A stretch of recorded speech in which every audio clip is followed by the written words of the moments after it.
बातचीत करने के लिए लखनऊ से प्रशांत, वाराणसी से रवि, बरेली से हरीश, गोरखपुर से रामगोपाल, गाजियाबाद से अमित राणा हमारे साथ जुड़ गए हैं। सबसे पहले लखनऊ में प्रशांत के पास ही चलेंगे। प्रशांत, पहले 3 दिन का और फिर अब 2 दिन का लॉकडाउन बढ़ा दिया गया है। कहीं ना कहीं जो एक चेन थी, जो कोरोना की रफ्तार है, उसको रोकने की कोशिश सरकार की तरफ से। निश्चित रूप से अगर बात करें बढ़ते लॉकडाउन से बिल्कुल इस पे रफ्तार पे बिल्कुल ये धीमी पड़ेगी और इसी का असर अब राजधानी लखनऊ में भी दिख रहा है। जिस तरीके से केसेस कम हो रहे हैं, ऐसे में जो 30,000 यहाँ कंटेनमेंट पॉइंट थे उसको लेकर के भी बृहद स्तर पर जो है सैनिटाइजेशन की व्यवस्था की जा रही है। ऐसे में जो 2 दिन का और समय मिलेगा तो नगर निगम उन क्षेत्रों को भी चुनेगी जहाँ पर अभी तक वो नहीं पहुँच पाई थी। तो ऐसे में सरकार ने ये जो 2 दिन का लॉकडाउन बढ़ाया है, इससे निश्चित रूप से अगर बात करें तो कोरोना की जो चेन थी वो चेन भी बिल्कुल रूप से टूटेगी। और साथ ही साथ अगर बात करें तो वैक्सीनेशन को लेकर के जिस तरीके से सरकार ने एक प्रोग्राम अपना चलाया है, जो 18 से अधिक उम्र के लोग हैं, तो इसी समय हम राजधानी लखनऊ के डॉक्टर श्यामा प्रसाद मुखर्जी अस्पताल में आप देख सकते हैं यहाँ पर कि किस तरीके से बृहद स्तर पर वैक्सीनेशन की व्यवस्था की जा रही है। ये महिला बूथ है और यहाँ पर अभी सुबह से 177 लोगों ने अपना वैक्सीनेशन कराया है। ऐसे में जहाँ लॉकडाउन तो बढ़ ही रहा है और साथ ही साथ अगर बात करें तो वैक्सीनेशन भी उसी स्तर पर चल रहा है। तो ऐसे में लंबे स्तर पर अगर बात करें तो लंबे स्तर पर जो है कोरोना की चेन को बिल्कुल निश्चित रूप से टूटने पर मौका मिलेगा। साथ ही साथ कई लोग हैं, तमाम लोग हैं जो यहाँ वैक्सीनेशन कराने आए हैं, हम उनसे भी जानेंगे कि मैम आप यहाँ वैक्सीनेशन कराने आए, तो मैम आपको क्या लग रहा है कि वैक्सीनेशन कराने के बाद आप कितना सुरक्षित महसूस करेंगे? मुझे लग रहा है कि मैं पूरी तरह सुरक्षित ही रहूँगी। हमें अगर प्रिकॉशंस लेती रही तो सेफ रहूँगी उसके बाद। सर, आपको क्या लग रहा है कि सरकार का इनिशिएटिव कैसा है? सर, ये इनिशिएटिव इज़ वेरी गुड, बहुत स्मूथ इनिशिएटिव है और पोर्टल पे एक बार रजिस्ट्रेशन आपने कर लिया, स्लॉट बुक कर लिया, उसके बाद बहुत इजीली यहाँ पे हो जा रहा है and the staff is also cooperative. It's a good experience. बिल्कुल, अगर प्रशांत कहा जाए कि देश में कोरोना की रफ्तार आपको अगर कम करनी है तो उसके लिए वैक्सीनेशन बहुत जरूरी है। लॉकडाउन भी बेहद अहम माना जा रहा है, जहां पर लगातार जिन राज्यों में केसेस बढ़ते जा रहे हैं और कहीं ना कहीं उत्तर प्रदेश सरकार भी इस ओर आगे कदम बढ़ा रही है। वाराणसी से रवि भी हमारे साथ जुड़े हुए हैं। रवि, अगर वाराणसी की बात की जाए, लगातार यहाँ कोरोना के मामले बढ़ते जा रहे हैं और ऐसे में अब वहां पर वैक्सीनेशन का भी काम चल रहा है, क्योंकि बहुत सारे कुछ ऐसे जिले हैं जहां पर अब वैक्सीनेशन की शुरुआत भी हो गई है। हालांकि वैक्सीन की दिक्कत है, इसलिए कुछ गिने चुने ही जिलों में ये चल रहा है, तो वहां पर स्थिति कैसी है और लॉकडाउन कितना महत्वपूर्ण इस कोरोना की चेन को ब्रेक करने में?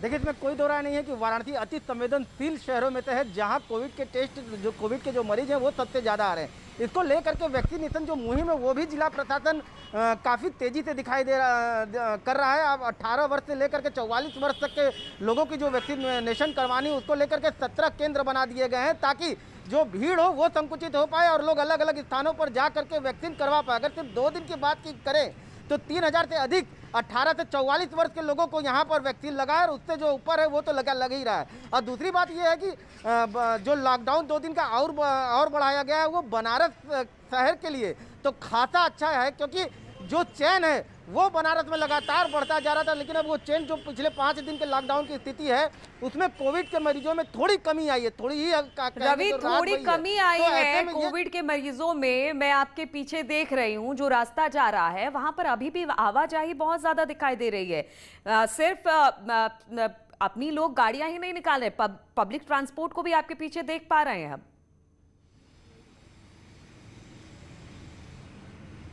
जी बिल्कुल, आप जो ये भीड़ देख रही हैं भीड़ नहीं है, क्योंकि ये वाराणसी का सबसे शीघ्र व्यस्तम इलाकों में से है।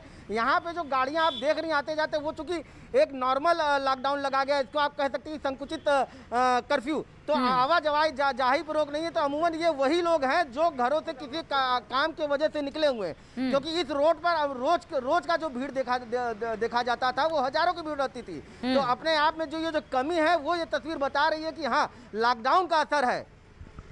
बिल्कुल लॉकडाउन का असर है, क्योंकि रवि जिस तरह से बता रहे हैं कि आप जहां पर वो खड़े हैं वहां पर बहुत ज्यादा आवाजाही होती है, लेकिन उस लिहाज से बेहद कम आवाजाही, जो जरूरी काम है वही लोग निकल रहे हैं। रामगोपाल गोरखपुर से हमारे साथ जुड़े हुए हैं। रामगोपाल, अगर गोरखपुर की बात की जाए, यहाँ पर कंडीशन कैसी है? 2 दिन का और लॉकडाउन बढ़ा दिया गया है, वैक्सीनेशन में भी तेजी लाने की कोशिश सरकार की तरफ से की जा रही है, लेकिन क्या लगता है इन सब से कोरोना की चेन ब्रेक होगी या फिर कुछ और मशक्कत करनी पड़ेगी सरकार को?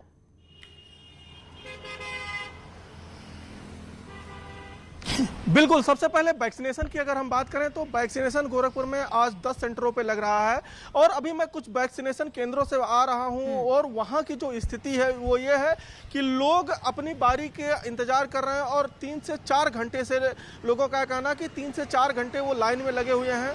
अगर हम जिला अस्पताल की बात करें जहां पे 18 साल के ऊपर वालों का वैक्सीन लग रहा है तो जिला अस्पताल के अंदर जहां पे रजिस्ट्रेशन हो रहा है वहां पे तो सोशल डिस्टेंसिंग की धज्जियां उड़ रही हैं और वहीं बाहर चूंकि इतनी तेज धूप है तो उस धूप से बचने के लिए भी लोगों के लिए कोई व्यवस्था नहीं की गई है और जो लोग हैं उनका ये आरोप है कि उन्होंने रजिस्ट्रेशन कर दिया है, उन्हें शेड्यूल नहीं मिल रहा है। अब हालांकि ये समस्या परसों से ही आ रही है कि लोग रजिस्ट्रेशन कर रहे हैं, अब उनको शेड्यूल नहीं मिल रहा, शेड्यूल बाद में मिलेगा, तो कहीं ना कहीं ये सारी समस्याएं लोगों को आ रही हैं। और जहां तक 2 दिनों के लॉकडाउन बढ़ाने की बात है तो इससे प्रभाव तो पड़ेगा ही, क्योंकि कल हुई काउंटिंग और आज भी जो है गोरखपुर के 20 ब्लॉकों में आज अभी भी काउंटिंग चल रही है। अभी जो जिला पंचायत के पूर्णतः रिजल्ट नहीं आए हैं, तो जिस तरीके से काउंटिंग सेंटरों पर सोशल डिस्टेंसिंग की धज्जियां उड़ी हैं और जिस तरीके से काउंटिंग सेंटरों पर जो है एंटीजन में कई पॉजिटिव मरीज मिले हैं, उससे कहीं ना कहीं ये खतरा बढ़ गया है। अब चूंकि सरकार ने 2 दिन लॉकडाउन बढ़ा दिया है तो अब ये उम्मीद की जा रही है कि जो लोग काउंटिंग सेंटरों से अपने घर गए होंगे वो कम से कम 2 से 3 दिन घर से बाहर नहीं निकलेंगे और शायद इसके बाद फिर फ्राइडे सैटरडे आ जाएगा और फिर लॉकडाउन हो जाएगा। तो इन 5 से 7 दिनों में लोगों के अंदर जो लक्षण होंगे वो बाहर रहेंगे, वो बहुत ज़्यादा स्प्रेड नहीं कर पाएंगे। तो उम्मीद यही की जानी चाहिए कि ये लॉकडाउन 2 दिन और बढ़े और उसके बाद जो है फिर एक रिजल्ट आएगा सामने की जो पंचायत बिल्कुल, तो फिर उसके बाद स्थिति का आकलन किया जाएगा कि क्या इन 2 दिनों में कुछ कमी आई है या फिर लॉकडाउन और बढ़ाने की जरूरत है, वो बाद में सरकार देखेगी। लेकिन फिलहाल अभी तो 2 दिन का लॉकडाउन और बढ़ा दिया गया। अमित राणा गाजियाबाद से भी हमारे साथ जुड़े हुए हैं। अमित, अगर गाजियाबाद की बात की जाए, यहाँ पर भी लगातार कोरोना के मामले सामने आ रहे हैं, 2 दिन का और लॉकडाउन बढ़ा दिया गया है। ऐसे में किस तरह से कड़ाई के साथ, सख्ती के साथ पालन कराया जा रहा है, स्थिति वहां पर किस तरीके की?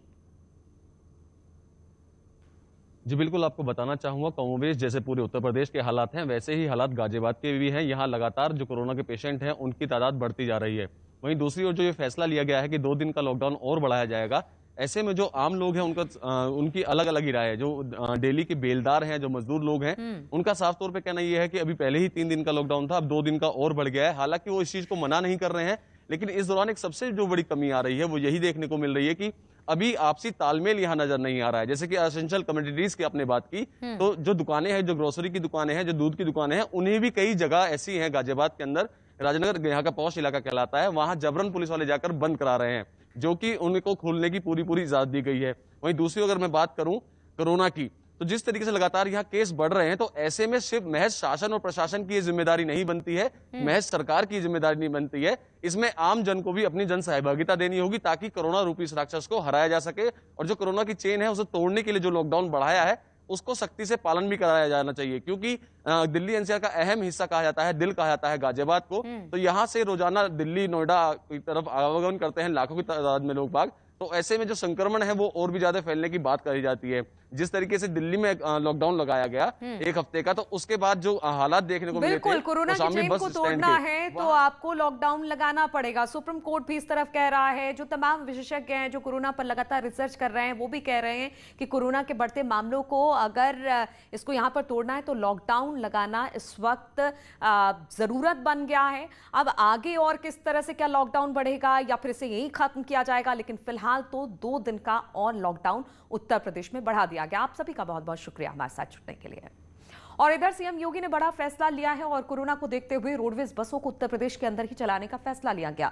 उत्तर प्रदेश रोडवेज की इंटर स्टेट सर्विस को बंद करने का फैसला किया गया है। साथ ही हवाई यात्रियों के लिए भी गाइडलाइंस जारी कर दी गई है। इसके तहत फ्लाइट पैसेंजर्स के लिए नेगेटिव कोविड रिपोर्ट लाना जरूरी होगा। सरकार ने यह फैसला कोविड की चेन तोड़ने के लिए लिया है।